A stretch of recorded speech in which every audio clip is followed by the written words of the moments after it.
Assalamualaikum warahmatullahi wabarakatuh. Perkenalkan, nama saya Siti Nafisa Analis dengan NIM 22210100114. Di sini saya akan menjelaskan tentang historisitas Islam Nusantara, karakteristik Islam Nusantara, hazanah Islam Nusantara, dan kepesantrenan. Yang pertama, saya akan menjelaskan tentang historisitas Islam Nusantara. Istilah Islam Nusantara telah menimbulkan kegemparan di masyarakat Indonesia. Beberapa kelompok menyampaikan pandangannya tentang Islam Nusantara. Ada juga yang melihatnya sebagai agama Islam yang berkembang di Indonesia. Hal ini benar-benar baik. Ada juga yang mengklaim bahwa Islam Nusantara tidak benar-benar di Indonesia. Hanya Islam yang dipertimbangkan ada satu, dan label Islam Nusantara atau jenis Islam lainnya tidak cocok. Ada beberapa pemikir Muslim mempresentasikan tentang pemikirannya, sebagaimana Islam Nusantara adalah pemahaman dan pengalaman Islam di Nusantara sebagai hasil dialektika antara teks syariah dengan realitas budaya lokal. Definisi yang pertama menjelaskan bahwa Islam adalah Nusantara yang pemahaman Islam yang isi dan implementasinya hadir dalam bentuk kepulauan. Definisi yang kedua menjelaskan bahwasanya Islam Nusantara itu adalah Islam yang bercirikan Indonesia yang merupakan hasil interaktif nilai Islam teologis dengan warisan Indonesia. Pengertian yang kedua membatasi ruangan jangkauan saja pada wilayah Indonesia yang lebih sempit dari pengertian yang pertama, yang menyebutkan kepulauan tetapi tidak menjelaskan batasan-batasan suatu kepulauan yang meliputi suatu wilayah. Sisi baik dan sisi buruknya Islam Nusantara bisa dapat dilihat di media sosial. Para pendukung merasa sulit untuk memperjuangkan penerimaan Islam Nusantara oleh semua kelompok. Sementara pihak lawan berusaha menyerang dan menghancurkan semua argumentasi yang dibangun oleh umat Islam Nusantara. Tudingan pihak oposisi agak rancu karena mereka menduga gagasan Islam Nusantara adalah produk Barat. Para penentang percaya bahwasanya Islam itu hanya satu, yakni Islam yang dibawa oleh Nabi Muhammad SAW. Islam tidak bisa disebut karena pendekatan atau wilayahnya sebagai Islam Nusantara. Islam dengan karakteristik seperti Islam Nusantara dipandang negatif atau dianggap banyak salahnya di mata mereka. Kelompok Muslim Nusantara itu sesat karena menyimpang dari visi Islam idealnya. Dalam pandangan mereka, Islam Nusantara sudah tidak murni lagi karena pemahaman telah didapat dari luar. Di sisi lain, ahli tersebut mendapat dukungan dari para pemikir Islam. Menurut kesimpulan mereka, Islam itu satu, tetapi ekspresinya berbeda. Islam Nusantara menunjukkan keunikan Islam di Indonesia yang tidak memiliki Islam di belahan dunia lain. Islam menyebar dengan damai di Indonesia tanpa kekerasan dan tanpa paksaan.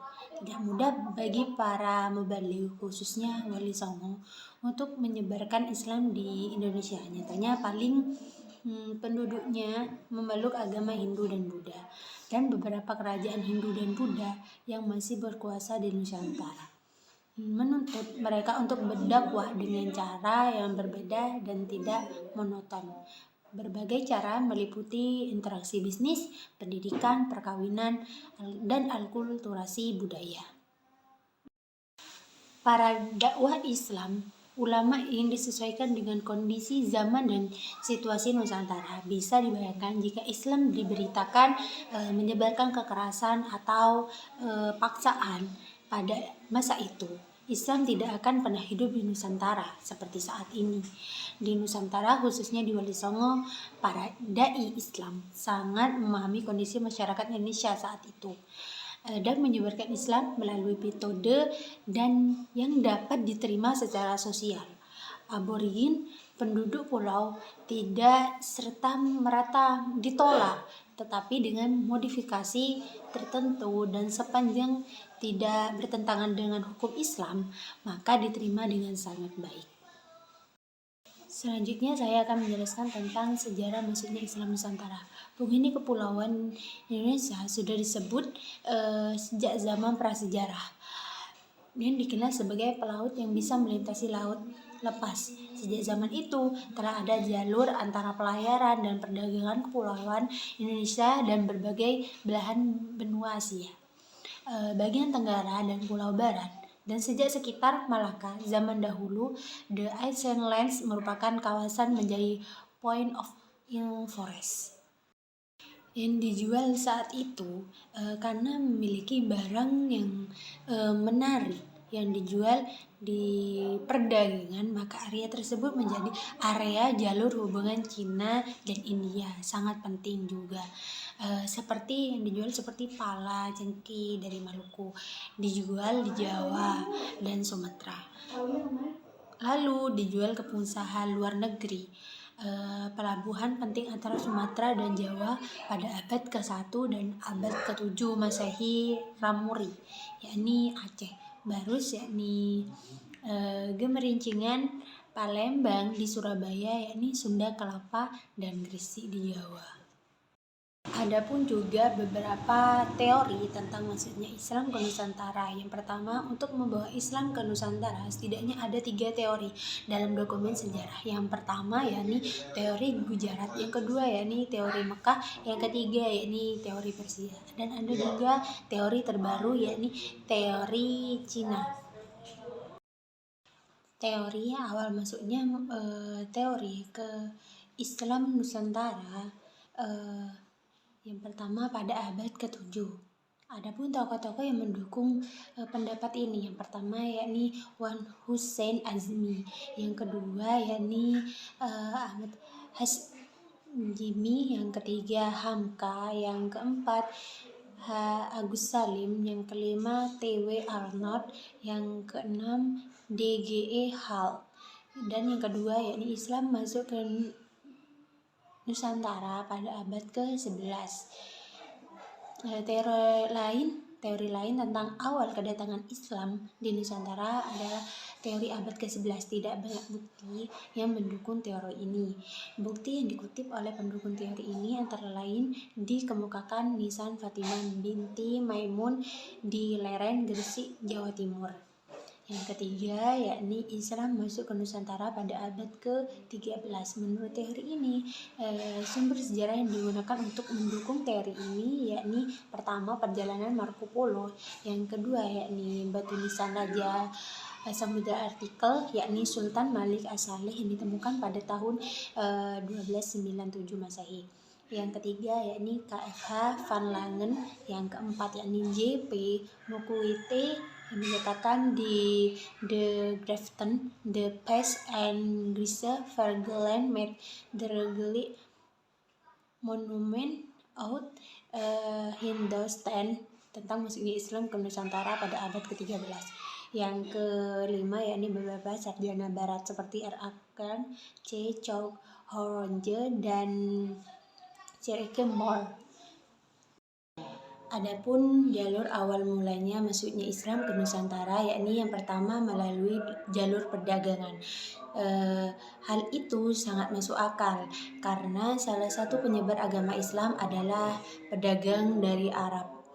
Ada yang mengatakan dari Gujarat. Menurut teori Gujarat, dari sini dapat disimpulkan bahwa para pedagang ini menurut teori Mekah dari Arab, menurut teori Gujarat dari Gujarat, dan menurut teori Persia dari Iran, menyebarkan Islam selain dari pengangkut barang dan perdagangan. Yang kedua yakni melalui jalur perkawinan. Selain perdagangan, cara yang tak kalah pentingnya dalam proses Islami Nusantara adalah perkawinan. Metode ini sangat efektif. Hal itu dilakukan oleh para saudagar muslim yang menikahi putra-putrinya yang bangsawan. Umumnya para pedagang yang menggunakan cara ini bermukim di kota-kota pelabuhan dan mendirikan pemukiman yang disebut dengan pekojan. Selanjutnya yakni melalui jalur struktur sosial. Islam juga menyebarkan melalui proses struktur sosial. Dalam hal ini para penyebar Islam yakni ulama terlebih dahulu mengislamkan para bangsawan dan raja yang memiliki struktur sosial tertinggi di antara penduduk pribumi. Ketika raja dan bangsawan masuk Islam, penduduk Islam yang asli, yang struktur sosialnya di bawah mereka, otonomis mengikuti rajanya dan memeluk Islam. Nah, cara ini digambarkan dengan istilah pukul kepala tampar di ekor. Yakni tujuan dari konsep ini adalah untuk mengubah raja menjadi Islam dan kemudian orang-orang yang akan memeluk Islam menurut rajanya. Dengan demikian penyebaran Islam di Nusantara menjadi lebih efektif dan pemeluknya lebih banyak. Selanjutnya yakni melalui metode jalur pendidikan. Metode selanjutnya digunakan oleh penyebar Islam di Nusantara ialah pendidikan dan pengajaran. Instrumen yang digunakan untuk menyebarkan Islam melalui jalur ini adalah pendirian pesantren. Pendiri pesantren adalah ustadz. Pesantren merupakan lembaga pendidikan penting dalam penyebaran agama Islam karena merupakan tempat penyebutan bagi calon ustadz atau ustadzah. Selanjutnya yakni melalui jalur seni dan budaya. Cara lain yang digunakan para propagandis Islam di Nusantara untuk menyebarkan Islam adalah melalui seni dan budaya. Dengan adanya seperti pertunjukan kayak wayang kulit, itu juga digunakan salah seorang wali untuk memperkenalkan dan mengislamkan masyarakat Jawa. Selanjutnya yakni melalui jalur ajaran tasawuf. Metode lain yang dimanfaatkan oleh penyiar agama Islam di Nusantara yakni tasawuf karena penduduk yang pulau yang mempercayai hal-hal gaib yang sangat kuat. Ilmu tasawuf terbukti efektif dalam menyebarkan agama Islam di kalangan mereka. Yang kedua, saya akan menjelaskan tentang karakteristik Islam Nusantara. Islam Nusantara memiliki keistimewaan tersendiri yang membedakannya dengan karakteristik Islam daerah lainnya, khususnya Islam Timur Tengah yang mempengaruhi Islam keliling dunia. Nusantara memiliki banyak keunikan yang berbeda dengan negara lain karena keunikan geografisnya, tradisi sosial politiknya, dan peradaban. Islam tidak hanya diterima masyarakat Nusantara, namun justru karena itu juga layak membentuk budaya Nusantara, mengenali sifat adaptifnya yaitu rahmatan lil alamin, sebuah pesan kasih karunia al-alamin dijiwai oleh karakteristik Islam Nusantara, moderat, rasa toleransi yang tinggi, damai, dan menghormati keagamaan. Islam Nusantara harus memahami model dan karakter Islam di Nusantara muda yang karakternya sebenarnya berbeda dengan model Timur Tengah.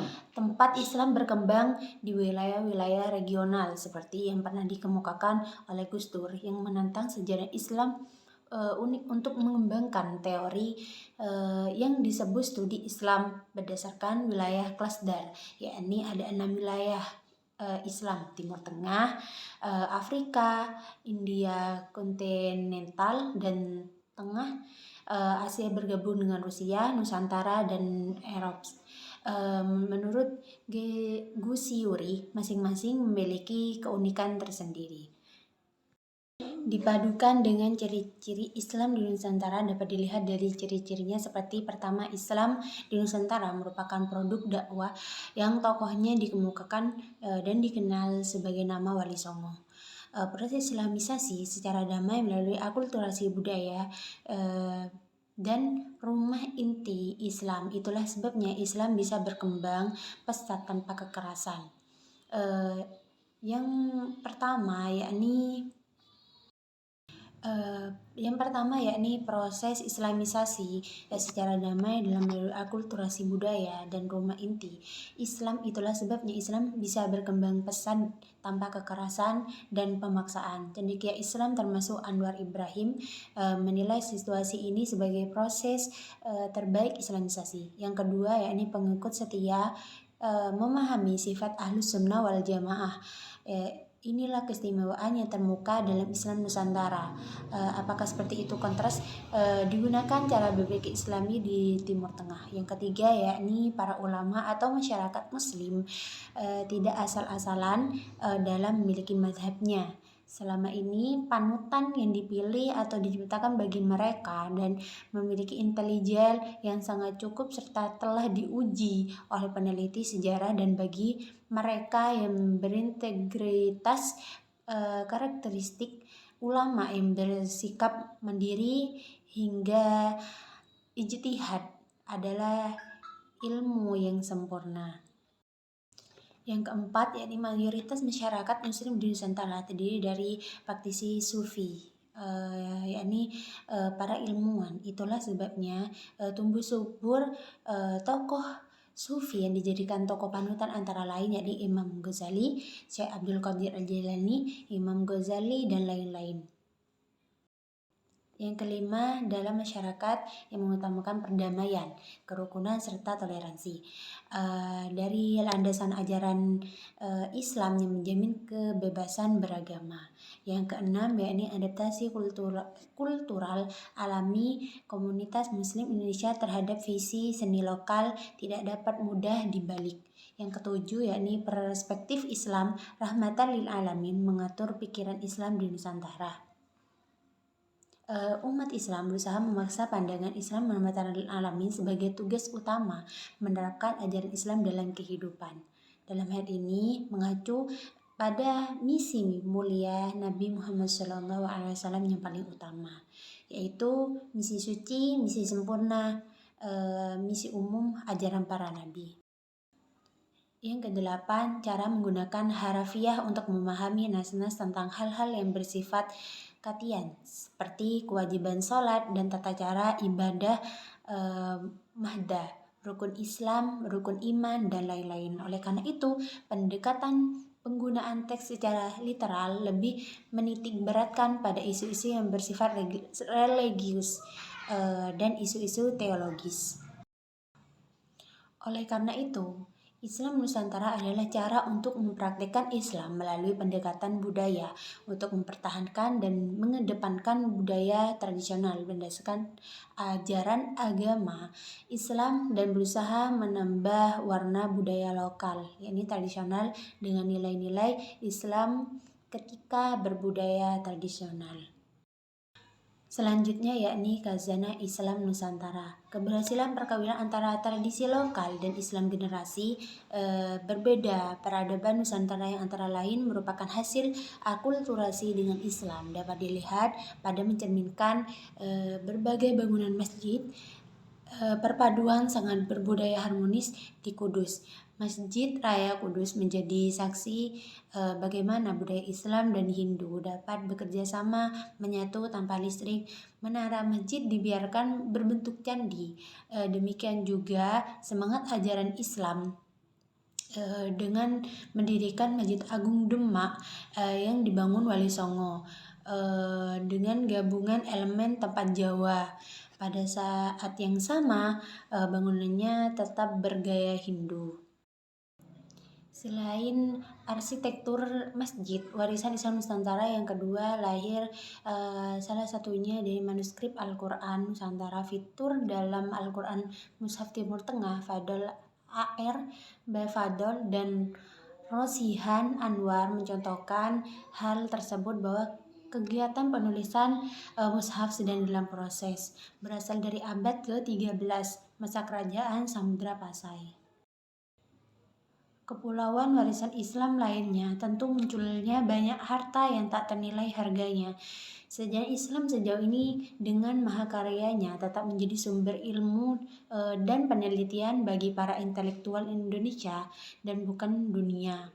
Munculnya pekerjaan yang berharga di bidang pengetahuan tafsir yang baik, hadis, tasawuf, fikih, tarikh, yakni cerita, tauhid, serta sastra Islam untuk menyelidiki kembali sejarah awal dari tradisi intelektual Muslim Pulau. Tujuan dari pesantren tidak jauh berbeda dengan pendidikan agama Islam, yaitu untuk mencapai moralitas yang sempurna atau untuk membudayakan akhlak dan jiwa. Tujuan mencapai moralitas yang sempurna dengan mampu melakukannya yang dijelaskan dalam penciptaan seorang muslim yang memiliki indikator iman, takwa, ketaatan beribadah, dan akhlak mulia untuk matang secara fisik maupun mental, dan mencoba untuk hidup menurut ajaran agama Islam mengenai apa yang disebut menciptakan seorang muslim yang baik, soleh, taat, beribadah sebagai akhlak yang mulia, sebagai model, sebagai tuntunan dari Nabi Muhammad SAW dengan masyarakat dengan nilai esensial yakni kebenaran Al-Quran dan prinsip-prinsip dalam berbagai bentuk dan melalui ceramah dialog publik atau interaktif. Itu tanpa keraguan alasan kiai bisa berperan sebagai agen pembangunan, mengirim informasi tentang perkembangan agama. Cukup sekian dari penjelasan saya tentang pengertian historisitas Islam Nusantara, karakteristik Islam Nusantara, hazanah Islam Nusantara, dan kepesantrenan. Sekian, wassalamualaikum warahmatullahi wabarakatuh.